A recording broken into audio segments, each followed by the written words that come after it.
Hello student, आप सभी का फिर एक बार स्वागत है हमारे यूट्यूब चैनल पे मुंबई वाले सर गाइड्स। आज हम लोग यहाँ पे बात करने वाले हैं 10th बोर्ड एग्ज़ाम 2024 का प्रिपरेशन जो हम लोग को करने का है उसके बारे में। तो गाइड्स आज से यहाँ पे चैनल पे आपको डेली वीडियोस मिल जाएंगे जिसके थ्रू हम लोग 10th बोर्ड एग्ज़ाम 2024 के लिए प्रिपरेशन करने वाले हैं। यहाँ पे गाइड्स मैं आपको सभी सब्जेक्ट का टिप्स और ट्रिक्स देने वाला हूँ और कुछ इंपॉर्टेंट क्वेश्चंस भी देने वाला हूँ जिसको करके आप लोग बोर्ड एग्ज़ाम में भले ही आपका प्रिपरेशन अभी तक कुछ भी नहीं हुआ रहेगा तो भी एक आप लोग अच्छा स्कोर कर सकते हो।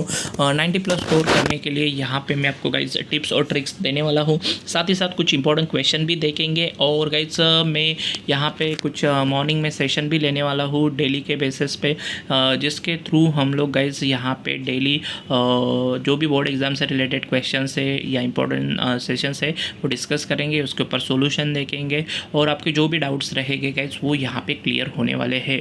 तो इसके लिए अभी गाइस फटाफट चैनल को सब्सक्राइब करके रख दीजिए। जैसे मैंने कहा कि सभी के सभी सब्जेक्ट के वीडियोस गाइस आपको यहाँ पे मिल जाएंगे और साथ ही साथ गाइस हम लोग यहाँ पे डेली लाइव लेक्चर लेने वाले हैं, उसका डेट वगैरह और बाकी डिटेल्स गाइस मैं जल्दी ही आपको अनाउंस करने वाला हूँ। और इस सेशन में हम लोग गाइस ऑलमोस्ट सभी क्वेश्चंस और सभी सब्जेक्ट से रिलेटेड जो भी आपके डाउट्स रहेंगे या इंपॉर्टेंस रहेंगे ये डिस्कस करने वाले हैं। तो बहुत ही इंपॉर्टेंट होने वाला है ये, आज से लेके जब तक अपना लास्ट एग्ज़ाम का डेट मतलब जो है और वो फिनिश नहीं होता तब तक ये सेशन या ये जो चैनल रहेगा आपके लिए बहुत ही फ़ायदे का होने वाला है, क्योंकि यहाँ पे मैं गाइस लाइव लेक्चर के थ्रू भी आपको बहुत सारी चीज़ें समझाने वाला हूँ। तो फटाफट गाइस चैनल को सब्सक्राइब कर दीजिए और जी हाँ गाइस अपने दोस्तों के बीच में भी शेयर करना मत भूलिए, उनको भी बता दीजिए कि यहाँ पे लाइव स्टडी भी होने वाला है एंड उसके थ्रू भी हम लोग अपना बोर्ड एग्ज़ाम का प्रिपरेशन करने वाले हैं। तो गाइस फटाफट चैनल को सब्सक्राइब कर दीजिए और वीडियो को जितना हो सके उतना शेयर कर दीजिए। तो चलिए हम लोग यहाँ पे पहले स्टार्ट कर लेते हैं मराठी सब्जेक्ट से रिलेटेड। आज हम लोग गाइस यहाँ पे जस्ट ये बात करने वाले हैं कि मराठी सब्जेक्ट जो रहेगा, जो अपना यहाँ पे मैं second and third language that is English medium के जो बच्चे हैं उनके लिए यहाँ पे अभी मैं आज फर्स्ट वीडियो में आपको बता रहा हूँ। देन हम लोग मराठी मीडियम का भी बात करेंगे और बाकी सब पैटर्न ये सब भी डिस्कस करने वाले हैं।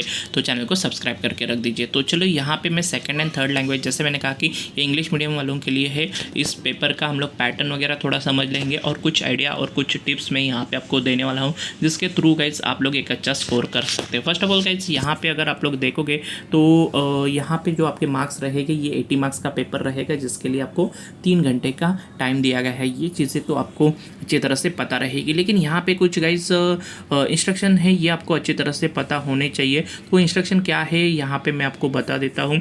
ये इंस्ट्रक्शन बोर्ड पेपर पे लिखे रहते हैं, ये मैंने लास्ट ईयर का बोर्ड पेपर लिया है तो उधर मुझे ये इंस्ट्रक्शन मिले हैं। तो देखते हैं ये इंस्ट्रक्शन क्या है। तो 1 बाय 1 इंस्ट्रक्शन गाइज अपने लिए बहुत ही इंपॉर्टंट है। तो पहिले क्या है देखिए, सूचनेनुसार आकलन कृती व व्याकरण यामधील आकृत्या काढाव्या।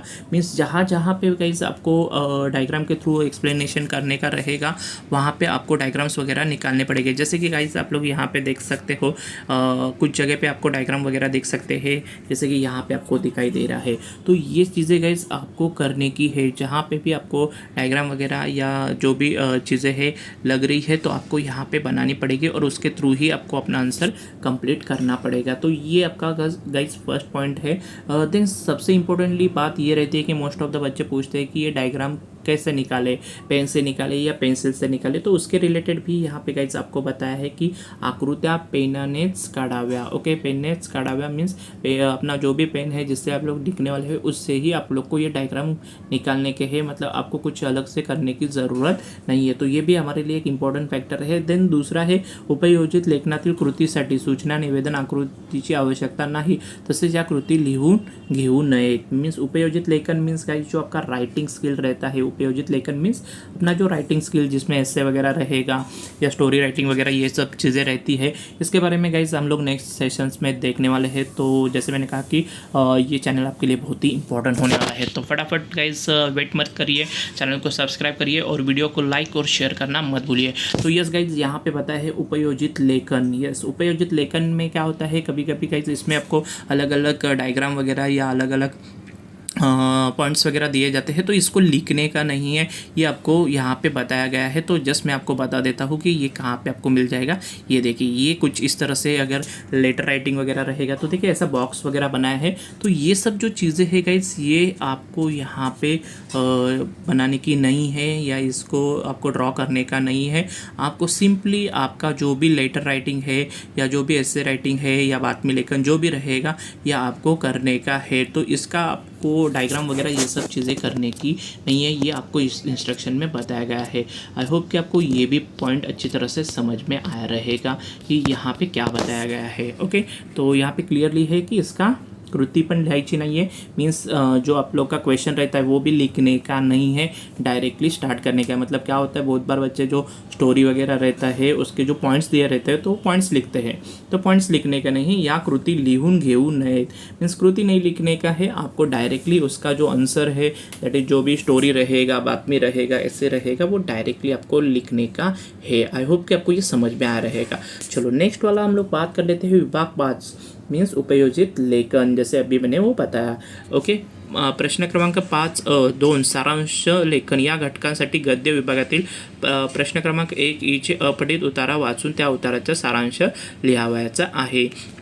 मीन्स उन्होंने यहाँ पे बताया है कि अभी ये सभी पेपर में रहेगा, इंस्ट्रक्शन ऐसा नहीं है, बट कभी कभी ऐसा हो जाता है। उन्होंने बताया है कि ये जो सारांश लेखन के लिए क्वेश्चन आया है, इसके लिए आपको जो जिस पैराग्राफ का सारांश लिखने का है वो पैराग्राफ आपको यहाँ पे मिलेगा। ये क्वेश्चन नंबर 1E का है, उसमें आपको जो पैराग्राफ मिलेगा उसको आपको सारांश लेखन में कन्वर्ट करने का है। अभी ये डिपेंड कि आपके पेपर में किस तरह से इंस्ट्रक्शन है। कभी कभी आपको प्रॉपरली एक सारांश लेखन के लिए एक नया सा पैराग्राफ दिया जाएगा, अगर नहीं दिया है तो कुछ इस तरह से भी रह सकता है कि प्रीवियस एकाध अपठित मीन्स जो अनसीन पैसेज जैसे हम लोग बोलते हैं वहाँ से आ जाएगा, और उसको आपको क्या करने का है, बाद में कन्वर्ट करने का है सारांश लेखन के लिए। तो ये क्वेश्चन इस तरह से रहेगा। जैसे मैंने कहा कि ये ज़रूर नहीं कि इसी तरह से रहे, उसके जगह पे आप लोग और भी कुछ मतलब क्वेश्चन के लिए आपको नया सा पैराग्राफ पे दे सकते हैं। और सबसे इम्पोर्टेंटली बात गाइस यहाँ पे पॉइंट नंबर 5 में बताई है, और इसके बारे में ही हम लोग थोड़ा आज डिस्कस भी करेंगे। स्वच्छता, नीटनेटकेपणा व लेखन नियमानुसार लेखन याकडे जाणीवपूर्वक लक्ष द्यावे।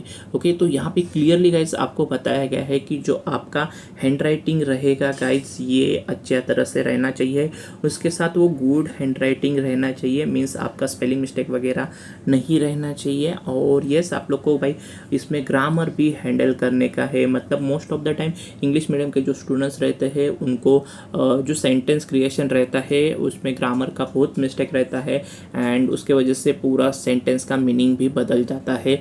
तो ये चीज़ें आपको गाइज अच्छी तरह से याद रखने की है, और इसके लिए ये जो पॉइंट है गाइज, जैसे मैंने बताया, ये जो 5th पॉइंट है ये अपने लिए बहुत ही इंपॉर्टेंट पॉइंट बन जाता है, क्योंकि ये सभी चीज़ें अगर आप लोग प्रॉपरली करोगे तो आपको ज़्यादा से ज़्यादा मार्क्स मिलने वाले हैं। तो गाइज यहाँ पे मैं आपको कुछ टिप्स बताने वाला हूँ। उसमें फर्स्ट थिंग गाइज ये रहेगी कि आपका जो भी पेपर रहेगा, दैट इज़ 80 मार्क्स का जो भी पेपर रहेगा, ये अपने को फुल पेपर सॉल्व करने का है। ओके, फुल पेपर सॉल्व करने का है मीन्स क्या गाइज, तो मैक्सिमम ट्राई करो कि आप लोग सभी पेपर अटेम्प्ट कर रहे हो। ओके, अगर कोई टॉपिक में से कुछ समझ में नहीं आ रहा है तो वहाँ पे जो जैसे आपको समझ में आ रहा है रिलेटेड जो भी थोड़ा बहुत लेटर या ऐसे जो भी चीज़ें हैं, आप लोग वहाँ पे कुछ तो लिखिए, बिकॉज एम्प्टी पेपर रहेगा तो आपको मार्क्स नहीं मिलेंगे। तो इसके लिए हम लोग पहली बात तो फुल पेपर लिखेंगे, और ऑब्वियसली गाइस ये आपको पता है कि ये 3 घंटे में कंप्लीट करने का है, तो ये भी बात आपको गाइस अच्छी तरह से पता होनी चाहिए। अभी ये 3 घंटे में टाइम किस तरह से मैनेज करने का, कितने टाइम में कौन सा पेपर कब कैसे होना चाहिए क्वेश्चन, ये सबके रिलेटेड वीडियो चैनल पे आने वाले हैं आने वाले दिनों में, तो फटाफट चैनल को सब्सक्राइब करके रख दीजिए। तो ये बात गाइस फर्स्ट अपनी रहेगी कि अपना जो पेपर रहेगा ये पूरा पेपर सॉल्व होना चाहिए इन 3 आवर्स। ओके, क्योंकि पूरा पेपर सॉल्व रहेगा तो अपने मार्क्स बढ़ने के चांसेस ज़्यादा रहेंगे, ज़्यादा से ज़्यादा हम लोग मार्क्स मिला सकते हैं लैंग्वेजेस में। ओके, तो ये अपना फर्स्ट पॉइंट रहेगा। अभी सेकंड पॉइंट गाइज यहाँ पे अगर आप लोग मराठी, हिंदी और इंग्लिश खास करके ये 3 सब्जेक्ट के बारे में अगर मतलब मैक्सिमम सब्जेक्ट में स्कोर करना चाहते हो इन 3 सब्जेक्ट में, तो आपको यहाँ पे गाइस ग्रामर पे ध्यान देना पड़ेगा। यस, ग्रामर तो आपको, जैसे मैंने कहा कि ग्रामर के सेपरेटली क्वेश्चंस तो रहेंगे, वो तो हम लोग सॉल्व करेंगे, उसको मैं आपको यहाँ पे अच्छी तरह से टीच करने वाला हूँ। तो फटाफट चैनल को सब्सक्राइब करके रख दीजिए और वीडियो को लाइक कर दीजिए, ताकि हमें भी ऐसे मोटिवेशन मिलते रहे और हम लोग भी ऐसे अच्छे अच्छे वीडियो आपके लिए लाते रहेंगे। तो ग्रामर गाइस यहाँ पे बहुत ही इंपॉर्टेंट फैक्टर क्रिएट कर देता है, क्योंकि अगर आप लोग ओवरऑल भी यहाँ पे देखोगे, जो भी आपका 80 मार्क्स का पेपर है, सेपरेटली ग्रामर का भी क्वेश्चन रहता है। जस्ट सेकंड में आपको ग्रामर का क्वेश्चन ही दिखा देता हूँ, तो आपको पता चल जाएगा कि उधर वेटेज वाइज कितना रहता है। और उसके साथ साथ कई सेपरेटली भी आपको हर एक मतलब पैराग्राफ के नीचे भी आप लोग देख सकते हो, कुछ इस तरह से ये समानार्थी रहेगा या विरुद्धार्थी शब्द वगैरह रहेगा, ऐसे शब्द भी वहाँ पे पूछे जाते हैं। तो ये भी गाइस एक तरीके से क्या है, ग्रामर ही है। तो ये बात भी अपने को अच्छी तरह से पता होनी चाहिए कि ग्रामर हमारे लिए बहुत ही इंपॉर्टेंट पार्ट यहाँ पे हो जाता है। देखिए यहाँ पे ये ग्रामर का पूरा क्वेश्चन यहाँ पे दिया गया है। तो ये जो क्वेश्चन है गाइस, आप लोग देख सकते हो यहाँ पे 2 और 2 4 और 4 8 9 10 11 12 और 12 और ये 4 16 मार्क्स का गाइस ग्रामर है। तो आप लोग इमेजिन कर लीजिए कि 16 मार्क्स का ये जो ग्रामर का क्वेश्चन है, ये अपने लिए कितना इम्पोर्टेंट बन जाता है। और बाकी भी जैसे मैंने कहा कि पैराग्राफ में भी ऐसे कुछ चीज़ें आपको मिल जाएगी जहाँ पे भी आपको ग्रामर वगैरह रहेगा। तो इसके लिए ये ग्रामर का जो क्वेश्चन रहता है, ये गाइस बहुत ही इंपॉर्टेंट रहता है। इसके लिए मैं आपको बोल रहा हूँ कि जो सेकंड पॉइंट रहेगा मेरा, कि आप लोग को फोकस कहाँ पे करने का है, तो सेकंड पॉइंट अपना रहेगा कि ग्रामर पे आप लोग गाइस फोकस कर दीजिए। जो बच्चे ग्रामर अच्छी तरह से करके जाएंगे, उनका मराठी, हिंदी और इंग्लिश तीनों लैंग्वेजेस में कुछ भी कंप्लेंट नहीं आएगा। इवन गाइस संस्कृत वाले भी बच्चों को ग्रामर बहुत ही इंपॉर्टेंट होने वाला है। तो ये अपना सेकंड पॉइंट अपने को अच्छी तरह से याद रखने का है। थर्ड पॉइंट गाइस, अपने को यहाँ पे फोकस करने का है अपने राइटिंग स्किल के ऊपर। जी हाँ दोस्तों, राइटिंग स्किल एक और इंपॉर्टेंट फैक्टर है जिसमें आपको यहाँ पे ध्यान देने का है। इसमें गाइस अगर तीनों लैंग्वेजेस में बात करें तो सेम पैटर्न है, दैट इज़ लेटर राइटिंग रहेगा, एसे राइटिंग रहेगा, स्पीच राइटिंग रहेगा, या बातमी लेखन वगैरह, कथा लेखन वगैरह। तो इस तरह से बहुत सारे टॉपिक है राइटिंग स्किल में आ जाते हैं, मराठी, हिंदी या इंग्लिश में, वो भी गाइस हम लोग यहाँ पे कवर करने वाले हैं। तो फटाफट चैनल को सब्सक्राइब करके रख दीजिए। और जैसे मैंने कहा कि ये बहुत ही इंपॉर्टेंट फैक्टर बन जाता है कि आपका राइटिंग स्किल क्या है और आप लोग को राइटिंग स्किल का सब चीज़ें अच्छी तरह से आ रही है या नहीं। तो इसके लिए राइटिंग स्किल भी एक आपको यहाँ पे इंपॉर्टेंट फैक्टर प्ले करने वाला है। तो इस तरह से गाइस ये 3 चीज़ें अपने को करने की है। एंड लास्ट गाइस सबसे इम्पोर्टेंटली बात गाइस, अपने को ये जो सभी पेपर है, मतलब मराठी, हिंदी, इंग्लिश, जो लैंग्वेज का स्पेसिफिकली अगर बात करो, तो ये गाइस 3 आवर्स में कंप्लीट करने का है। तो उसके लिए आपको प्रॉपरली टाइम मैनेजमेंट करना आना चाहिए। टाइम मैनेजमेंट हर एक सब्जेक्ट का किस तरह से रहेगा, क्या रहेगा, उससे रिलेटेड वीडियोस गाइस मैं टाइम टू टाइम चैनल पे अपलोड कर दूंगा। तो ये गाइस मुझे यहाँ पे कुछ चीज़ें बताने की थी। आई होप कि आपको बहुत सारी चीज़ें क्लियर हुई रहेगी। और जैसे मैंने कहा कि जल्दी ही हम लोग हर रोज़ यहाँ पे लाइव लेक्चर लेने वाले हैं, तो चैनल को फटाफट सब्सक्राइब कर लीजिए। और जो भी आपके डाउट्स वगैरह रहेंगे हर एक सब्जेक्ट के, वो निकाल कर रख दीजिए, ताकि हम लोग लाइव लेक्चर में वो डाउट सॉल्व करेंगे। और जो भी आपका हम लोग ट्राई करेंगे कि मैक्सिमम आप लोग यहाँ पे 90+ मार्क्स किस तरह से लेकर जा सकते हो। देखिए गाइस, कोई भी सब्जेक्ट रहे, आप लोग आसानी से यहाँ पे 90+ मार्क्स लेकर जा सकते हो। छोटा सा एक स्ट्रैटेजी की ज़रूरत है, वो स्ट्रैटेजी टाइम टू टाइम मैं आपको यहाँ पे डिस्क्लोज कर दूंगा। और क्या क्या चीज़ें करने की है वो चीज़ें आपको मैं बता दूंगा। जैसे मैंने अभी मराठी, हिंदी और इंग्लिश के लिए एक छोटा सा स्ट्रैटेजी आपके साथ शेयर किया है, इसके ऊपर हम लोग काम करेंगे। और इसको अगर हम लोग प्रॉपरली इम्प्लीमेंट करेंगे, तो मेरे ख्याल से ये जो हम लोग बात कर रहे हैं 90+ स्कोर करना कोई डिफ़िकल्ट बात नहीं है, इजीली हम लोग कर सकते हैं।